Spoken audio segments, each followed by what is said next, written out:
If you were listening, you just heard a song called Feeling Good. How many people are feeling good? Right now. Woohoo! Good afternoon, New Dawn. I'm Reverend Jen Wild, Senior Minister of this mobile community. You just never know where to show up. It's just pretty exciting, isn't it? And I want to talk about who we are.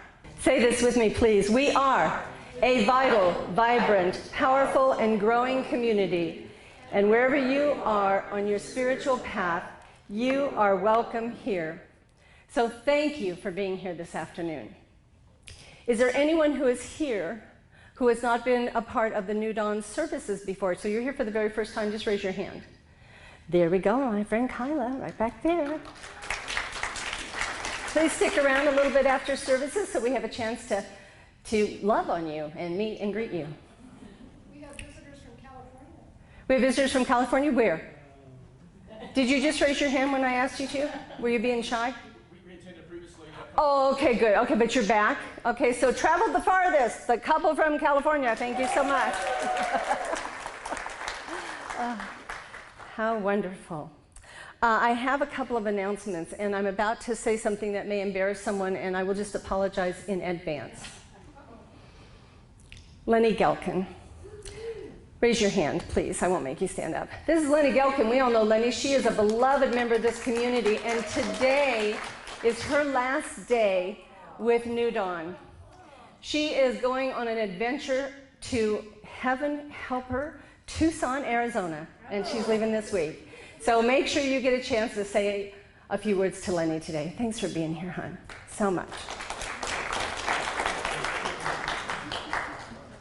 Last week I said something crazy about a community meeting on August the 4th. It's on August the 1st. So I put it on a slide, so even if I say it wrong, you'll see it right, and maybe that'll work. I go by what you say. Of course you, well, Dawn, I need you to pay more attention. So our annual community meeting is going to be Sunday, August the 1st, approximately 2:45 p.m., so it'll be after this service. Our bookkeeper will be with us. We'll be talking about some of the financials because some of you are curious as to what all's going on with us. And then we're going to talk about where we want to go from here. And by then we should have a couple really, really, really, really cool ideas. So that's all I have for this piece, and we're going to kick this off with a song, and I'm going to see if I can keep track of the words so you can sing along with Denise Rosier. Stand up. Please.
So please join me as we enter into this sacred time with prayer.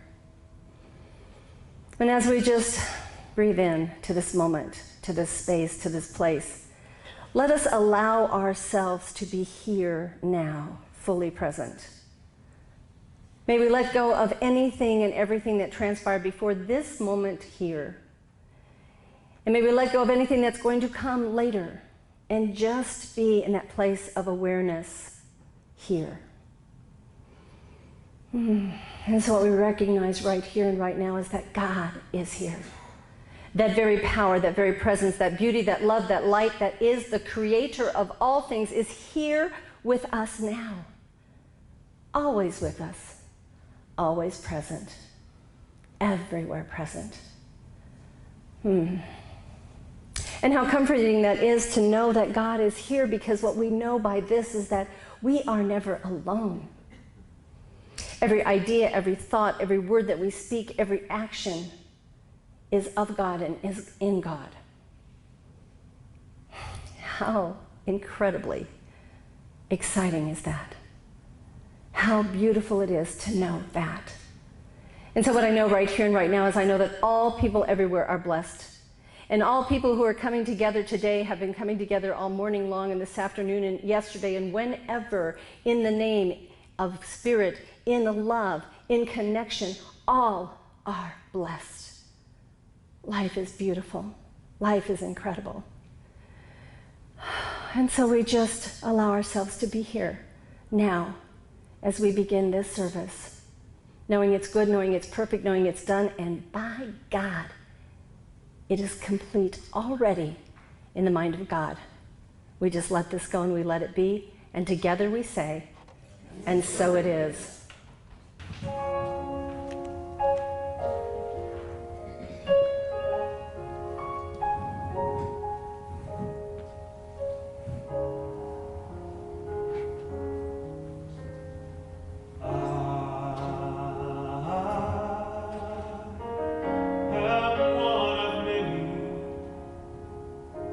Just one life to live.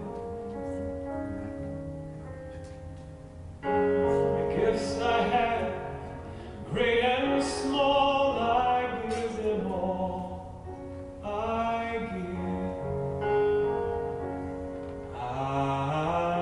give simply, purely. From my soul I give. Here I am,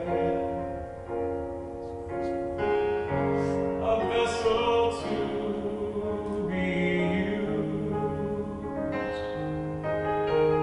Whatever Spirit needs of me, I will be, I will be, I will be.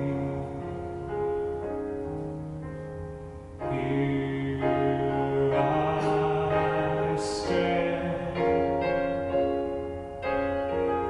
My heart is here to serve.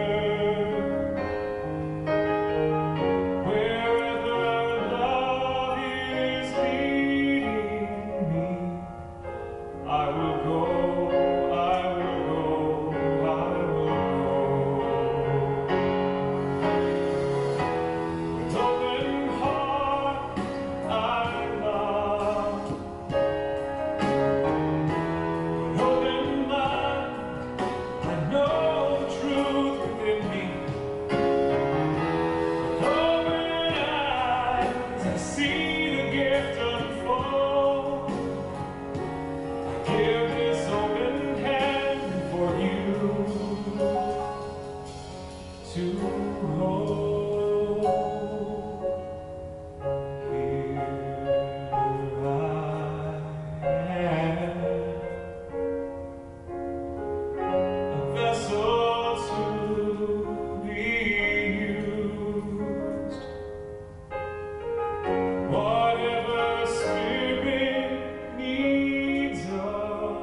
One Friday morning, not too long ago, a beautiful humpback whale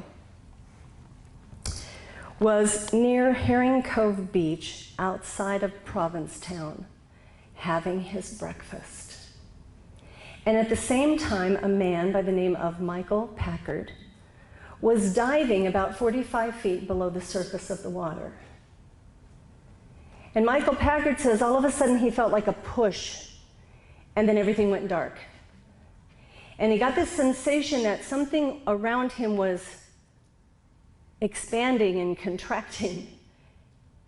And he had the sense that he was in the belly of a shark. So he began to feel around, and he couldn't find any teeth, and so then he decided, well, maybe he was inside a whale. Now, when divers dive, they always have a partner. They always have someone with them. And Michael Packard's partner just happened to be on the surface while he was 45 feet below the surface. But his partner was in a boat, and there was another man on the surface. When they saw this great humpback whale shoot up out of the water and spew Michael Packard feet first out of its mouth. Wow. I just found that so incredible. And what that did for me was, of course, you know, the news media and everybody's like all controversial, and really, did he really think maybe he was just in the mouth of the whale? Maybe he wasn't really swallowed by the whale? Who cares? The dude was inside a whale for whatever time frame. And the whale didn't like the taste of him and spit him out. And why I tell you that story is because what it brought to mind for me was another story that I have been questioning my entire life. And it is the story of a man named Jonah. And this story is told in the Hebrew scripture, in the book of Jonah. And in this story, Jonah was swallowed by a whale, and he got to hang out in the belly of that whale for 3 days, which seems like a really long time. But let me tell you a little bit about the story. So God came to Jonah, who was an Israelite, and he told him he needed him to go to Nineveh because the people of Nineveh had forgotten who the heck God was, and they needed somebody to come teach them. And Jonah didn't want to go. Jonah resisted. Jonah thought that the people of Nineveh weren't really worth it. They weren't worth his time. They were enemies of the Israelites. Why would he go save them? That didn't even make any sense. So what he decided to do was not do it. And what Jonah did instead was he went and got on a boat and went out to sea. And a storm came. And the boat was being tossed around, and the sailors on the boat were scared, and the captain was scared, and they started throwing everything overboard that wasn't attached. And then the captain noticed that Jonah was kind of below the deck space, sleeping in the midst of this horrendous storm. And now he's angry. He wakes him up, and he's asking him, dude, what are you doing? We probably didn't say dude in those days, but maybe he did. Anyway, and so Jonah comes up, and he starts helping them, and he begins to tell them the story of how he was called upon by God to go preach to the people of Nineveh, but he was resisting. Now, can you imagine? Now they're looking around at this storm, and they're looking at this guy who's kind of hiding, or so he thinks, from God, and they're like, And he tells them to throw him overboard, and they don't want to do that. The captain doesn't think that's a good idea, but after a little bit of time, they kind of decided, well, you know what? We got to try something, and they tossed him. And the waves became calm. The wind died down. We have a lot of those stories in the Hebrew scriptures. And a whale came along and swallowed Jonah. And the 3 days that Jonah was in the belly of this whale, he began to bargain with God. He began to come to the realization that if he didn't want to stay in this whale, he was going to have to do what Spirit had asked him to do. And so he agreed. And it took 3 days for him to get convinced, or for him to convince Spirit, or however that worked out, and he was spit out by the whale. So the story goes. My talk title today is your commitment greater than your resistance? And I'm not going to stand here and tell you that if you're resisting God, a whale's going to swallow you, because we're a little too far away from the water for that to happen. But I'm here to tell you, this quote by Florence Scovel Shinn says a lot. Resistance is hell, for it places man in a state of torment. We, in this philosophy, do not believe in the afterlife where you die and go to a place called heaven or a place called hell. But we absolutely do believe in the energy that we create right here on earth. And we can be experiencing heaven or we can be experiencing hell. So I want to talk about these two ideas today. I want to talk about the concept of commitment and the one of resistance. And I want to talk about resistance first because I get a sense that that's the one that's getting in the way. That's the one that's kind of hanging us up, if you will. This quote says, "To offer no resistance in life is to be in a state of grace, ease, and lightness." If we just say yes when that inner voice calls, we can live in grace, ease, and lightness. That's pretty darn exciting. So I want you to think about this for a minute. What is it that you're resisting? And we probably don't use the word resistance so much. We use the word ignore. Put it on the back burner. I put it on the back burner. It'll be there later. Not a great idea. Not a great idea. Because you see, as humans, we have a tendency to slip into probability theory from time to time. We have that inner part of us that says, question the vision. Was that the vision? Was that really supposed to be my vision? Was that supposed to be where I'm supposed to go? Maybe I tapped into somebody else's for a minute. Maybe God thought I was somebody else. Maybe that's not mine to do, mine to own. We also have the ability to look at whatever's going on in our world today and whatever has gone on in our world before today, and we connect them. And so we go to that place of, well, this can't be my vision. Look at my past. I'm pretty screwed up. Look at what's going on with me. Look at where I've been. Look at what I've done. This isn't me. And the truth is, the past doesn't have anything to do with the vision. Not at all. Ernest Holmes says this: "One of the greatest stumbling blocks in any man's spiritual advancement is dishonesty." Let me say that again. One of the greatest stumbling blocks in any man's spiritual advancement is dishonesty. The refusal to honestly face an idea if that idea happens to not please him. Yeah, I don't like that idea. I'm going to vision again tomorrow and see if I get a different answer. Good luck with that. Because what I know, and I've proven this for you so you don't have to prove it for yourself, is that if it's a vision, if it's the voice, if it's the God calling, it doesn't change. In fact, what I've noticed is if I wait a couple years and ask again, it's bigger than it was before. So pay attention to that. And here's what I mean by this concept that Holmes is talking about of dishonesty. We're lying to ourselves. We're telling ourselves a story. We're saying things like, I'm not worthy. I'm not good enough. I'm not brave enough, bold enough, young enough, old enough. I'm too fat, I'm too thin. I've got too many other things to do. We have all these wonderful, beautiful stories, and we're being dishonest with yourself. And I don't know about you, but I've done this. And I can tell a pretty good story to myself.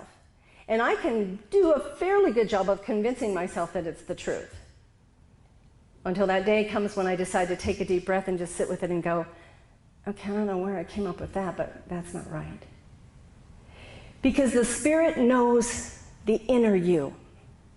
Spirit knows that individual that you were created and placed on this planet to be.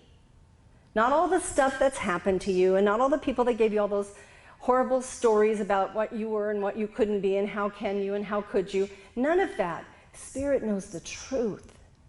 And so what I'm inviting you to think about is if you want to move out of that place of resistance is to embrace the truth of you. And I'm here to tell you there are people in this room who are telling you what the truth is about you. And you're not listening.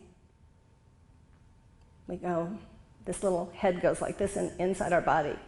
Well, thank you for that. You don't know me. Well, thank you for that. No, you're not even close.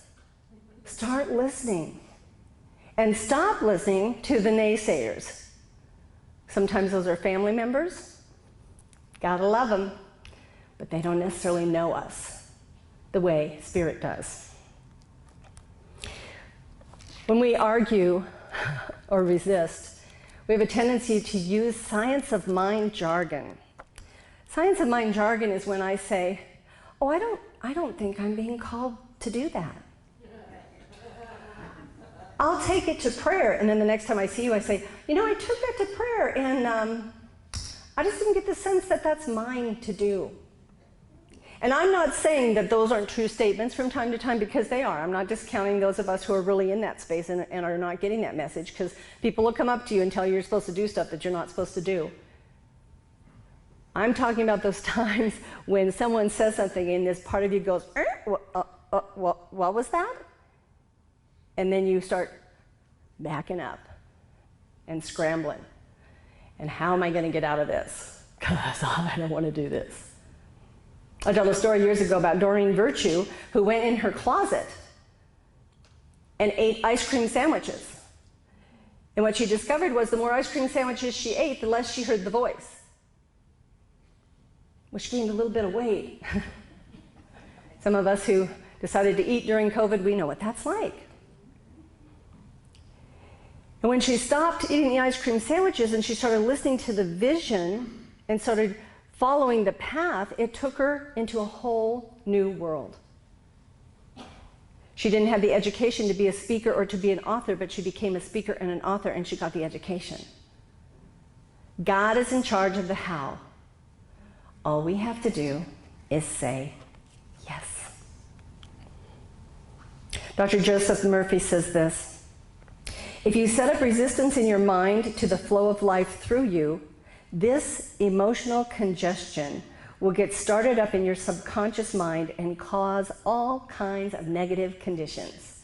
What do you know about negative conditions? I know a lot about negative conditions. I know that a negative condition will make me feel kind of wonky. I'll be just kind of like in that place of, something just doesn't feel right with me. And then the next thing you know, I got a pain in my back, or my behind, or my neck. And then the next thing you know, I start to feel congested. And then my throat starts to feel scratchy.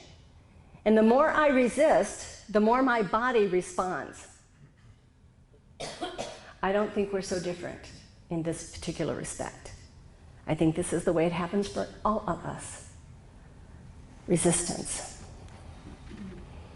We talked before about pain. Pain pushes us. Vision pulls us. That's what we're looking at this month, is being pulled by vision. Vision invites us to let go of our point of reference. It invites us to journey outside of our comfort zone. Oh my gosh, I said it again. I know you're sick of hearing me talk about your comfort zone. Vision will prompt you to move outside of your comfort zone. Because in your comfort zone, in our comfort zone, we don't grow. We become stagnant. We become complacent. We become, oh my gosh, comfortable. That's what's there. Steve Jobs says, if you are working on something exciting that you really care about, you don't have to be pushed. The vision will pull you. I'm so thrilled about this theme this month because it has awakened something in me, and getting back together has been amazing for me. And it's like, I'm not sitting around the house just thinking, well, you know what, maybe I don't have anything to do, maybe I'll take a nap. I am upstairs, I'm at the computer, I'm creating, I'm putting things together, ideas are coming to me. It's like all of a sudden I woke up. I've been hibernating for, what was it, 16 months? Is that what I told you? No, 16 months. I'll tell you a story about a woman. Her name is Matilda Notaro. She was just living her life a few years back, doing what she does. She started to get really ill. really ill. And if you have seen this woman, and some of you have, and I will share that with you in a minute, she's not a very big person to begin with, and what happened was they found out that she had this horrendous digestive disorder. And she was so sick that she went through a period of time where she could not eat. She lost like 34 pounds. She looked like a skeleton that had skin on it. Horrible, horrible illness. She tried to maintain her work, and she had some challenges with that, and she got to the doctors, and they started taking care of her, and things started to get better. And then she decided, being a single woman, she wanted to have a child. And so she began to go down the process of what would it take to find a surrogate and give birth to a child that came from her own body. And in that process, it was discovered that she had breast cancer in both breasts. And so now she is at the doctor's office. She's just gone through this horrendous illness, and now she's finding out that she has breast cancer and has to have surgery and Lord knows what else. And the idea of being a mom is becoming a little more distant, a little more distant. In fact, the idea of living is becoming more distant, and she gets a phone call to discover that her mother had fallen in her home, hit her head, was in the hospital, and would not be able to survive. So what do you suppose this woman did? No one would have blamed her for resisting life. No one would have discounted or discredited her for any decision she made, but what she decided was she was going to live. You probably don't know her by the name Matilda. She goes by the name Tig, and she is a comedian. And what she decided to do in that moment was she decided to go out on a stage and do comedy and bring all her junk with her. The loss, the pain, the cancer, the mom stuff. And she introduced herself to an audience that changed the history of stand-up comedy because she had people laughing and crying with her. She created an album called Live. Tig made a commitment to live. That even though the odds seemed to be against her and all this other stuff was going on, she was going to live. She has a documentary out on Netflix right now, and I watched it this week, and it's phenomenal. To see this individual's mindset and struggle and desire. Today, I will tell you the good side of the story. Today, she's married. She and her wife have twin boys. When we make a commitment, when we move from the place of resistance and living in the victimhood of whatever's going on with us, and we choose to do what needs to be done, and we commit to that, everything changes. God is in charge of the how. All we have to do is say yes. Because you see, as soon as you truly commit to making something happen, the how will reveal itself. A few months ago, in my meditations, the date June 20th showed up. And I kept thinking, okay, something's going to happen. We're going to do something June 20th. And then in my daily meditations, the month of July showed up. And then I started to think, okay, we get to bring this community back together. We don't have a building, but we get to figure this out. And in conversations with the Leadership Council and support with the practitioners, what started to come forth was, where could we be? And here is where we are. And as I said last week, we probably won't stay here forever, but we're staying here for now. And it's perfect, and it's working out really, really well. And I'm continuing to vision, and new ideas and new thoughts are coming forth. Because what you may or may not know is that almost 3 years ago, I made a commitment to you. I made a commitment to the community of New Dawn. I made a commitment to step into a role as senior minister when I wasn't sure I even knew what I was doing or why I was doing it, but I knew I was called. I wasn't even sure I was wanted. But I stepped in. And I have renewed that commitment between myself and God every single day since. And I will tell you this, and I'm not telling you this to put any fear in you, I'm just telling you this so that you can see the reality of life. I have been called over the last few months to go someplace else, to do something else. Somebody has an idea, they think it would work for me. Do I want to do this? Do I want to do that? And let me tell you something, no. I am grounded here. I am solid here. I'm supporting you here.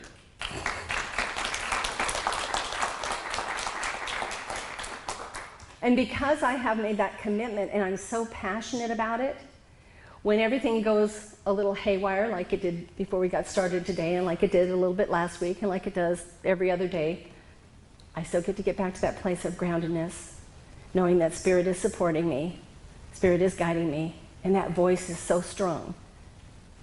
And if I start to go sideways, there's a little bit of a nudge that takes me back in the direction I need to be. My question for you is, are you willing to commit? Because when you make a commitment, you are giving your word. And here's a funny thing that I noticed. Sometimes I make a promise to myself and then I break it. Because I know I'll get over it. What I'm asking you to do is decide what you want to do, where you want to be, how you want to show up, where you want to serve, where you want to be served, and make a commitment. And in making that commitment, there's that promise. There's that place that says, nothing but this. This and more, but nothing but this.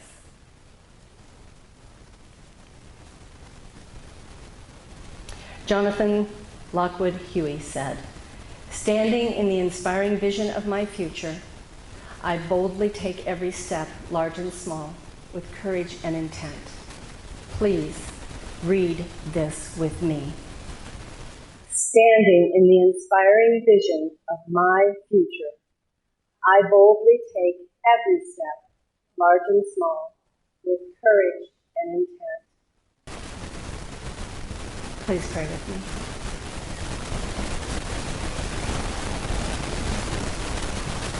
So what I know right here and right now is our practitioners stand and hold the consciousness of this community and hold the consciousness within this room that the energy is raised up because Spirit is in this place.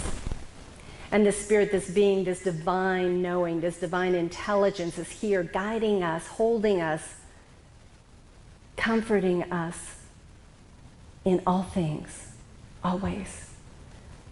And so what I know is the truth for each and every one of us is that as we choose to stop resisting, to let that idea go, and to turn into the commitment of who we are and how we can be, our world becomes better, brighter, more beautiful. Our lives become richer, fuller, more graceful, filled with love, filled with light. All we get to do is say yes.